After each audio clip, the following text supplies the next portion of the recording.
ఓం శ్రీమాత్రే నమః. ఓం జ్ఞానానందమయం దేవం నిర్మలస్ఫటికాకృతిం ఆధారం సర్వవిద్యానాం శ్రీ హయగ్రీవముపాస్మహే. ఓం నమో భగవతే రుద్రాయ. ఓం నమో హయగ్రీవాయ నమః. వీక్షిస్తున్నటువంటి ప్రేక్షకులందరికీ కూడా ఈ శ్రావణ మాసంలో మనకి ఆగస్టు 23వ తేదీన శ్రావణ అమావాస్య, ఇది శనివారం రోజున రావటం, అలాగే మఖా నక్షత్రము అంటే పితృదేవతలకి సంబంధించినటువంటి నక్షత్రము మఖా నక్షత్రం. మరి అలాగే వారానికి అధిపతి శని. ఈ శని కూడా మరి మనకి పితృదేవతలకి సంబంధించినటువంటి తిథి అమావాస్య. మనకి కర్మ విమోచనాన్ని ఇచ్చేవాడు, కర్మల్ని అనుభవింపజేసేవాడు శని. మరి కర్మల్ని అనుభవిస్తేనే కదా మనకి మోక్షము కలిగేది. కాబట్టి అనుకోకూడదు, కానీ మోక్షానికి ఒక రకంగా ఇండైరెక్ట్గా మనకి సహకరించేవాడు శని భగవానుడు. మోక్షం రావాలంటే పరిపూర్ణమైన కర్మలన్నీ అనుభవించాల్సిందే. కాబట్టి ఆయనకి ప్రతి క్షణము మనం దాసోహమే శని భగవంతుడికి. మరి అలాంటిది శ్రావణ అమావాస్య శనివారము మఖా నక్షత్రము రావటం చాలా చాలా విశేషప్రదమైనటువంటిది. ఎవరైతే అమావాస్య రోజున జన్మించి ఉంటారో, ఎవరైతే శనివారం రోజున జన్మించి ఉంటారో, ఎవరైతే శని నక్షత్రాలైనటువంటి పుష్యమి, అనురాధ, ఉత్తరాభాద్ర ఈ నక్షత్రాలలో జన్మించి ఉంటారో, అలాగే మఖా నక్షత్రము కేతు నక్షత్రము. కేతువుకి 3 నక్షత్రాలు ఉంటాయి. వాటిల్లో అశ్విని నక్షత్రము, మఖా నక్షత్రము, అట్లాగే మూలా నక్షత్రము. వీటిల్లో ఈ నక్షత్రాల్లో జన్మించినటువంటి వారు వీళ్ళందరూ కూడా ఈ రోజున పరమేశ్వరుడికి చక్కగా నువ్వుల నూనెతో అభిషేకాన్ని చేయించుకున్నట్లయితే చాలా విశేషమైనటువంటి దోషాలు విముక్తి కలిగి పుణ్య ఫలితాలు కలుగుతాయి. అట్లాగే శని భగవంతుడికి నవగ్రహాలయంలో చక్కగా 19 ఒత్తులు కింద ఒక విస్తరాకులో ఉప్పు వేసి, ఆ యొక్క ఉప్పు పైన ఒక ప్రమిదిని, నల్ల ప్రమిదిని పెట్టి దాంట్లో ఒత్తులు 19 వేసి నువ్వుల నూనె పోసి దీపారాధన పశ్చిమానికి వెలుగుతూ ఉండాలి. స్వామివారి పశ్చిమానికి తిరిగి ఉంటాడు కాబట్టి దీపారాధనలో కూడా అంటే మొత్తం వస్తే 19 వస్తే ఒకటిగా చేయాలి, గాలి వస్తుంది, అక్కడ సెక్యూర్ లేదు అనుకున్నప్పుడు 19 ఒత్తులను కలిపి ఒక్క ఒత్తిగా చేసి పశ్చిమానికి గనక చేసినట్లయితే 19 ప్రదక్షిణాలు ఓం శం శనయే నమః, లేదా ఓం శనైశ్చరాయ నమః, లేదా నీలాంజన సమాభాసం రవిపుత్రం యమాగ్రజం ఛాయా మార్తాండ సంభూతం తం నమామి శనైశ్చరం. ఈ యొక్క స్తోత్రాన్ని చదువుతూ చక్కగా నవగ్రహాలకి ప్రదక్షిణాలు చేయండి. అట్లాగే ఇది అయిపోయిన తర్వాత హనుమంతుల వారు కంపల్సరీ మస్ట్ అండ్ షుడ్ హనుమంతుల వారికి కూడా ప్రదక్షిణాలు చేసి ఇంత బెల్లము, అరటి పండ్లు ఆయన దగ్గర ఒక తమలపాకేసి పెట్టి ఆయనకి ఆరగింపు చేయండి. అట్లాగే నువ్వుల ఉండలు చక్కగా శనీశ్వరుడికి నివేదన చేసి బెల్లంతో చేసిన నువ్వుండలు చేసి ఒకటి స్వామివారి దగ్గర పెట్టి అందరికీ కూడా చక్కగా పంచివేయండి. అది మీరు 19 మంది పంచుకుంటారా, 8 మందికి ఇస్తారా అనేది మీ యొక్క ఆర్థిక స్తోమతను బట్టి మీరు బేరీజు వేసుకోండి. ఈ విధంగా శని భగవంతుడికి చక్కగా ఆరగింపు చేసి అందరికీ ప్రసాదం చేయండి. అన్నిటికన్నా ముఖ్యమైనటువంటిది పరమశివుడికి కంపల్సరీ నువ్వుల నూనెతో అభిషేకం చేయించడానికి ప్రయత్నం చేయండి. దీని వలన శని దోషాలు, నక్షత్ర దోషము అంటే ఈ ఇందాక చెప్పిన నక్షత్ర దోషాలు, అమావాస్య రోజున జన్మించిన వారి యొక్క దోషాలు, ఏలినాటి శని దోషాలు, అష్టమ అర్ధాష్టమ శని దోషాలు, ఆకస్మికంగా కలిగేటటువంటి ప్రమాద దోషాలు, కాళ్ళు విరగటం, ఎముకలు విరగటం, మోకాళ్ళలో నొప్పులు, లేకపోతే జారి పడేటటువంటి అవకాశాలు ఎక్కువగా వస్తున్న వాళ్ళకి, ఎక్కువగా పడుతూ ఉంటారు ఎప్పుడు కూడా వాళ్ళందరికీ. అట్లాగే ఎన్నో రకాలైనటువంటి నరములకి సంబంధించినటువంటి సమస్యలు ఉన్నటువంటి వారికి ఇలా చేయడం వలన కొంత ఊరట లభిస్తుంది. ఆ రోజు యొక్క విశేషత్వం వలన శ్రావణ మాసం కూడా లక్ష్మీదేవి కటాక్షం కూడా కలుగుతుంది. అది మీరు తర్వాత ఇంటికి వెళ్ళి చక్కగా అమ్మవారి లక్ష్మీ సహస్రనామం చేసుకోండి. శ్రావణ మాసం అమావాస్య కాబట్టి కాబట్టి ఆ యొక్క విష్ణు సహస్రనామాన్ని లక్ష్మీ సహస్రనామాన్ని గనక నామపూర్వకంగా చేసుకున్నట్లయితే ఆ యొక్క అనుభవం చాలా గొప్పగా ఉంటుంది మీ ఇంట్లో. కాబట్టి ఈ విధంగా చేసుకోండి. అట్లాగే మన యొక్క శ్రీమాత జ్యోతిషాలయ పీఠంలో ఈ యొక్క శ్రావణ బహుళ అమావాస్య శనివారం మఖానక్షత్రం రోజున విశేషంగా ఎవరికైతే ఏలినాటి అష్టమ అర్ధాష్టమ కంటక వేధ శని దోషాలు నడుస్తున్నాయో, అట్లాగే ఇందాక చెప్పిన విధంగా ఆ నక్షత్రాల వారు, శని నక్షత్రాల వారు, కేతు నక్షత్రాల వారు, మఖా నక్షత్రం వారు, వివాహాలు ఆటంకంగా ఉన్నవాళ్ళు, అంటే ఓ పట్టాన తెమలవు, పునర్భూ దోషము అంటారు. ఈ పునర్భూ దోషం అంటే చంద్రుడు శని కలిసి ఉండటము, ఒకరినొకరు చూడబడటము, ఒకరింట్లో ఒకరు పరివర్తన ఉండటము, అంటే శశిమంగళ యోగం అనే శనిచంద్ర యోగం అనేది ఒకటి ఉన్నప్పటికీ ఈ విధంగా ఉన్నటువంటివి, అంటే శని నక్షత్రంలో చంద్రుడు, చంద్ర నక్షత్రంలో శని ఉన్న ఏ విధంగా శని చంద్రుడికి తమ యొక్క జాతకాలలో లింక్ ఉన్నా కూడా, సంబంధం ఉన్నా, వాళ్ళందరికీ ప్రతి కార్యక్రమము ఆలస్యం అవటం, 1-4 సార్లు అది పోస్ట్ పోన్ అవ్వటము,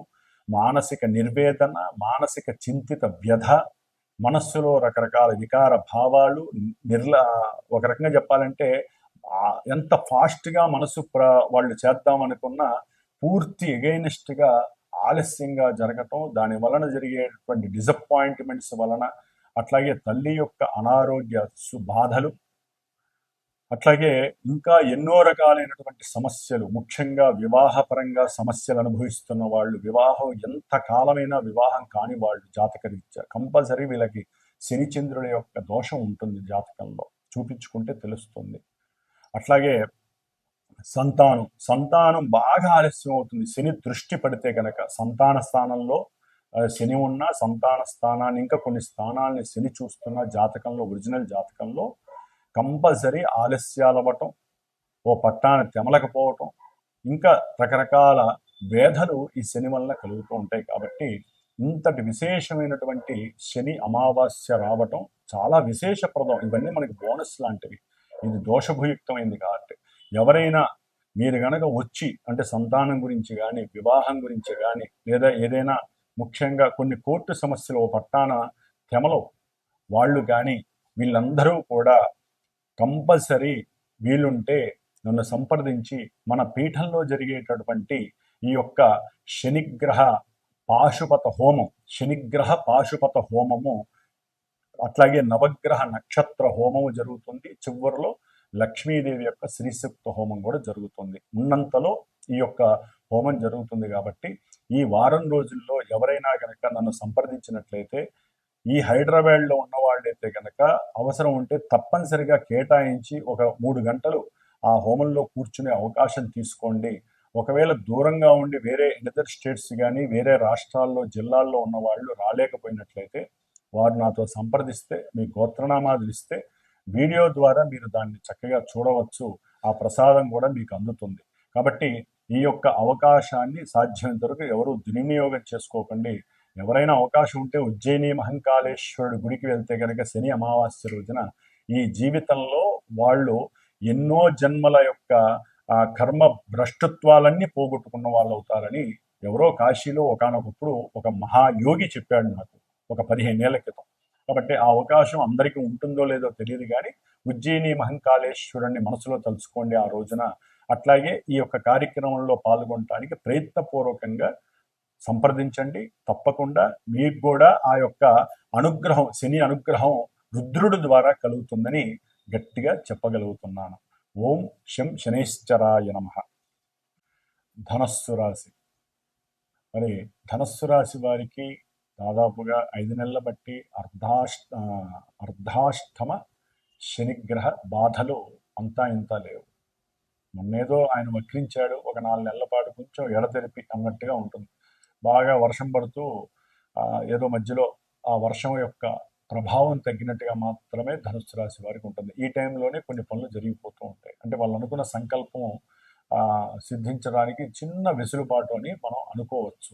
కానీ అర్ధాష్టమ శని ప్రాబల్యం అలాగే ఉంటుంది. ఎందుకంటే ఆయన వెనక్కి రాడుగా, అలాగే ఉంటాడు.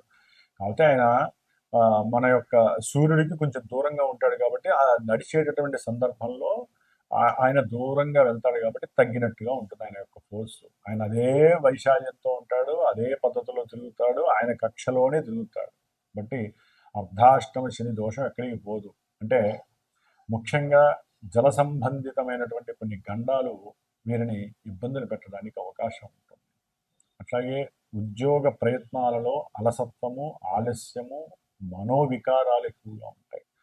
ఓ పట్టాన ఉద్యోగం దొరకదు చాలామందికి. ధనుస్సు రాశి వారికి ప్రయత్నాలు చాలా చేస్తారు, దానికోసం తిరుగుతూనే ఉంటారు ఓ పట్టాన కాళ్ళు అరిగేదాకా. అవసరమైతే తెలిసిన వాళ్ళ యొక్క బండ్లు కూడా తీసుకుని ఆ బండ్ల మీద తిరుగుతుంటే అసలే దౌర్భాగ్యం అనుకుంటే అష్ట దౌర్భాగ్యం అన్నట్టుగా ఆ బండి పాడైతే ఆ బండికి తగ్గ డబ్బులు కూడా వీళ్ళే ఇవ్వాలి. పెట్రోల్ కొట్టిస్తే ఆ పెట్రోలు మంచి చోట కాకుండా ఎక్కడో బండి ఆగిపోతుంది. వీళ్ళు ప్రయత్నానికి వెళ్తూ ఉంటారు, ఉద్యోగ ప్రయత్నమో ఏదో కార్య ప్రయత్నమో వెళ్తారు. కర్మ ఎట్లా ఉంటుందంటే అక్కడ ఆగిపోతే మరి రోడ్డు మీద పెట్టుకొని అమ్ముతూ ఉంటారు. ఇప్పుడు పెట్రోల్ బంకుల్లోనే మనకి డీజిల్ పెట్రోలు రకరకాలుగా అమ్ముతున్నారు, మోసాలు జరుగుతున్నాయి. మరి రోడ్డు మీద పాపం బాటిల్స్లో పెట్టుకొని దాని మీద ఒక 11 రూపాయలు మిగులుతాయి, 15 రూపాయలు మిగులుతాయి అనుకో, ఎంతవరకు నమ్ముతాం? దాంట్లో కిరోసిన్ కలపచ్చు, ఏదైనా కలపచ్చు. మరి అక్కడ పోయించుకుంటాడు, ఆ బండి కాస్త మటాష్ అవుతుంది, ఇబ్బందులు పడతారు. అట్లా ఆర్థికపరమైనటువంటి ధన నష్టం. లేకపోతే ఫ్రెండ్స్ ద్వారా అనుమానాలు, అంటే అవమానం పొందటం.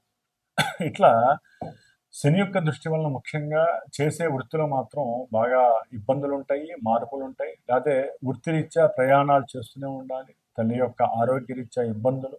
వీరు ఏం చేయకపోయినా తల్లితో అనవసరమైనటువంటి విఘాతము కలగటం, మాటలు లేకపోవటం, సమస్యలు, అంటే సరైనటువంటి తల్లికి లేదా గృహంలో సరైనటువంటి సమతుల్యత వ్యవస్థ లేకపోవటం, కోల్పోవటం. దాని ద్వారా మీరు ఏదున్నా సరే మానసికంగా బాధపడుతూ ఉంటారు. చెప్పుకుందాం అంటే ఓ బాధ, చెప్పుకోకపోతే ఒక బాధ. కాబట్టి ఈ ధనుస్సు రాశి వారికి శని యొక్క అర్ధాష్టమ శనిగ్రహ దోషం వలన ముఖ్యంగా విద్యార్థులకి చదువుకుందామన్నా కూడా కొంతమందికి ధనపూర్వకంగా ధనం లభించకపోవటం, కుటుంబంలో వాళ్ళ తండ్రి కానీ ఎవరైనా తాత ముత్తాతలు కానీ ఆర్థికంగా సహకరిద్దామన్నా కూడా అది కూడా సహకారం సరైన సమయానికి దొరక్క ఎంతోమంది విద్యార్థులకి సరైనటువంటి విద్య అందకపోవటం.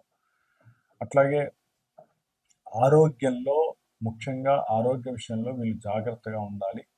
ఊపిరితిత్తులకు సంబంధించి లేకపోతే కొంత జలుబులు, వాతావరణం మారినప్పుడు జలుబులు, అనారోగ్యపరంగా వీరు కొన్ని ఇబ్బందులు ఎదుర్కోవడానికి ఎక్కువ అవకాశాలు ఉంటాయి. ఒక్కోసారి వీరికి వ్యక్తిగత పరీక్షలు కూడా ఎదురయ్యే అవకాశాలు ఉంటాయి.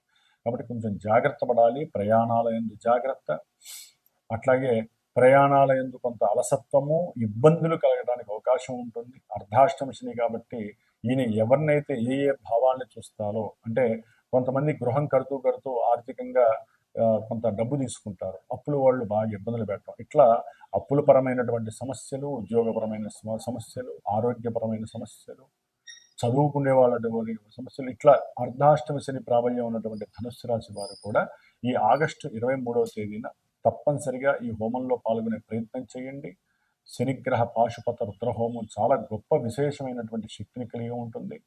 అట్లాగే ముఖ్యంగా ఉదయం పూట మాత్రం సంయోష కాలంలో పూజలు పునస్కారాలు తప్పకుండా చేయండి. మీకు తోచిన ఏదో ఒకటి దానం అనేటువంటిది దానం చేయండి, ధాన్యం. అప్పుడు ఉన్నంతలో కొంత మానసికంగా గృహంలో సౌఖ్యం కలుగుతుంది. లేకపోతే ఒకసారి తినే తిండికి కూడా వీళ్ళు ఇబ్బంది పడే అవకాశం ఉంటుంది. అక్కడ ఇక్కడ బయట తిని అనారోగ్యపరంగా కూడా ఇబ్బందులు పడడానికి శని భగవానుడు పూర్తిగా వీరిని సహకరిస్తూ ఉంటాడు. కాబట్టి ఆయన యొక్క ప్రతికూల భావనలు తగ్గటానికి, మీ యొక్క సంకల్పం తొందరగా సిద్ధించడానికి ఈ యొక్క కార్యక్రమాల్లో పాల్గొనే ప్రయత్నాలు మాత్రం తప్పకుండా చేయండి. ఓం శం శనైశ్చరాయ నమః.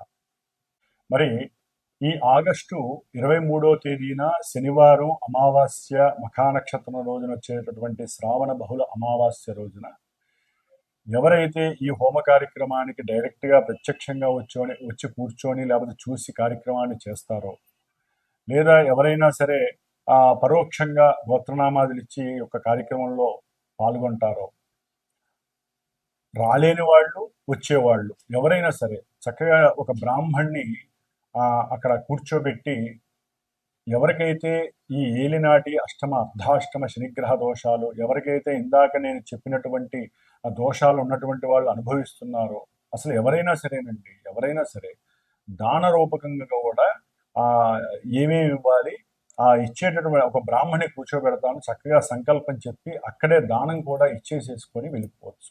శనిదానం. ఎందుకంటే ఈ శనిదానం ఎవరు పడితే వాళ్ళు తీసుకోరు. అట్లాని గుళ్ళల్లో పూజారులు కొంతమంది వాళ్ళు తీసుకునే వాళ్ళు ఉంటారు. వాళ్ళకి ఇస్తే ఆ పవర్స్ తగ్గుతాయి వాళ్ళకి. అర్చకత్వం చేసే వాళ్ళకి ఇవ్వకూడదు.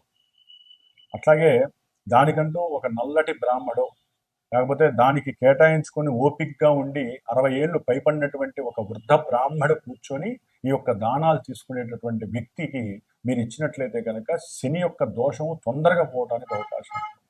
కాబట్టి ఈ యొక్క అవకాశాన్ని కూడా నేను సంకల్పించుకున్నాను. కాబట్టి ఆగస్టు 22వ తేదీ శుక్రవారం, శ్రావణ శుక్రవారం మధ్యాహ్నం లోపల ఎవరైతే నాకు గోత్రనామాలు ఇస్తారో, దానం ఇచ్చేవాళ్ళు కూడా నాకు తెలియజేస్తే ఆ దానానికి సంబంధించిన సామాన్లు మీరు తెచ్చుకున్నా చాలా శుభప్రదం. లేదా తేలినటువంటి వాళ్ళకి నేను అన్నీ ఏర్పాటు చేస్తాను, అక్కడ మీరు హోమం అయిన తర్వాత లేకపోతే హోమానికి ముందు ఒక సమయం కేటాయించుకొని ఆ సమయంలో మీరు ఆ బ్రాహ్మడికి దానం ఇచ్చేసేసి చక్కగా అక్కడ ఆ హోమాన్ని చేసుకున్నట్లయితే కనుక చక్కటి ఫలితం కలుగుతుంది. ఈ శని అమావాస్య రోజున శనిదానం, నల్ల నువ్వులు అవన్నీ ఉంటాయి, నేను చెప్తాను, వాళ్ళందరూ అవి తెచ్చుకొని ఇవ్వచ్చు. లేదా అందుబాటులో వేరే ఊళ్ళో వాళ్ళు అక్కడ ఇచ్చుకోవాలనుకుంటే ఎవరైతే శనిదానాలు అదొక వృత్తిగా పెట్టుకొని చేస్తారో వారికి సంకల్పం చెప్పుకొని, మెయిన్ సంకల్పం చెప్పుకోవటంలోనే ఉంటుంది. కాబట్టి వచ్చే వాళ్ళకైతే నేను సంకల్పం చెప్పి ఇప్పిస్తాను ఆ సమయంలో. లేదా ఎవరైనా సరే రాలేనటువంటి వాళ్ళు, విదేశాల వాళ్ళు కావచ్చు, వేరే వాళ్ళు నమ్మకం నా మీద నమ్మకం ఉన్నటువంటి వాళ్ళు అక్కడి నుంచి అయినా సరే సంకల్పం చెప్పుకొని ఇక్కడ ఇవ్వచ్చు. ఎందుకంటే శనిదానం తీసుకునే వాళ్ళు ఏ ఊర్లో వాళ్ళు ఆ ఊర్లో ఉంటారు కాబట్టి సాధ్యమంత వరకు ఇవ్వవచ్చు. హోమం చేసుకునే వాళ్ళు ఎవరైతే అక్కడికి వస్తారో వాళ్ళు డైరెక్ట్గా ఇవ్వటానికి నేను ఒక మనిషిని కూడా ఏర్పాటు చేస్తాను, శనిదానం తీసుకునే వాళ్ళు. కాబట్టి ఇది గుర్తుపెట్టుకోండి. ఆ రోజున ఏకభుక్తం, ఒక మధ్యాహ్నం పూట హోమం అయిన తర్వాత అయినా చేయండి, రాత్రికి కిందనే శయనించండి. తప్పకుండా రాత్రిపూట మాత్రం ప్రదోష కాలంలో రుద్రాభిషేకం చేయించుకోవడం విశేషం. లేదా శ్రావణ బహుళ అమావాస్య సాయంత్రం కాబట్టి లక్ష్మీదేవి ఆరాధన చాలా పరమ ఉత్తమం. కాబట్టి ఈ యొక్క అవకాశాన్ని చక్కగా ఈ యొక్క వీడియో చూసిన వాళ్ళు ప్రతి ఒక్కళ్ళు దీన్ని యూజ్ చేసుకోండి. ఆ చేసిన హోమ భస్మం చాలా చాలా విశేషమైనటువంటి శక్తినిస్తుంది. ఎన్ని రోజులు వస్తే అన్ని రోజులు ఆ భస్మాన్ని ధరించవచ్చు. కాబట్టి ఈ యొక్క యోగాన్ని భోగంగా మార్చుకునే ప్రయత్నం మీ చేతుల్లోనే ఉంది. కాబట్టి ఇది తక్కువ అమౌంట్లోనే అందరికీ అందుబాటులో ఉంటుంది. విడిగా హోమం చేయాలంటే చాలా ఎక్కువ ఖర్చు ఉంటుంది. ఆ ప్రదేశం కూడా మనకి దొరక్కపోవచ్చు. కాబట్టి నా యొక్క పీఠంలో ఈ యొక్క విశేష కార్యక్రమాలు జరుగుతూనే ఉంటాయి. కాబట్టి ఈ యొక్క కార్యక్రమాన్ని మీరు కూడా తనివితీరా చేసుకోండి, వచ్చి చేసుకోవచ్చు. లేదా ఫోన్ ద్వారా, వీడియో ద్వారా చూసి తరించి మానసికంగా, వ్యక్తిగతంగా ఆరోగ్యాన్ని, మానసిక శక్తిని పెంచుకోవడానికి శని భగవానుడు మనకిచ్చేటటువంటి శుభప్రదమైనటువంటి అవకాశంగా భావించండి. ఓం శం శనైశ్చరాయ నమః. పరమేశ్వర అనుగ్రహ ప్రసాద సిద్ధిరస్తు.